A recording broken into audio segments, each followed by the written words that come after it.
టీటీడీలో reverse tendering రద్దు శుభపరిణామమని BJP నేత నవీన్ కుమార్ రెడ్డి అన్నారు. వైసీపీ హయాంలో కమిషన్ల కోసం రివర్స్ టెండరింగ్ తీసుకొచ్చారని విమర్శించారు. ఎన్డీఏ కూటమి అధికారంలోకి వచ్చిన వెంటనే CM Chandrababu GO MS number 40ని తీసుకొచ్చి రివర్స్ టెండరింగ్ విధానాన్ని రద్దు చేయడం జరిగిందన్నారు.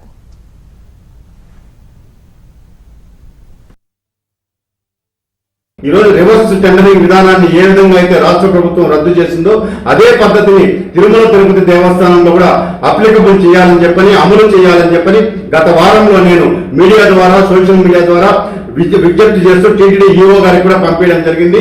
టీటీడీ ఈఓ గారు సానుకూలంగా స్పందించి త్వరలో, ఎందుకంటే టీటీడీ ధర్మకర్తల మండలి కూడా లేదు కాబట్టి, టీటీడీ ఈఓనే ఈరోజు సుప్రీం కాబట్టి ఆయన వెంటనే నిర్ణయం తీసుకుంటామని చెప్పి చెప్పడము, వారం రోజుల్లోపే ఈరోజు తిరుమల తిరుపతి దేవస్థానంలో కూడా రివర్స్ టెండరింగ్ పద్ధతిని రద్దు చేస్తూ ఈ రోజు ఆయన ప్రొసీడింగ్స్ కూడా సర్క్యులర్ ఇవ్వడం జరిగింది.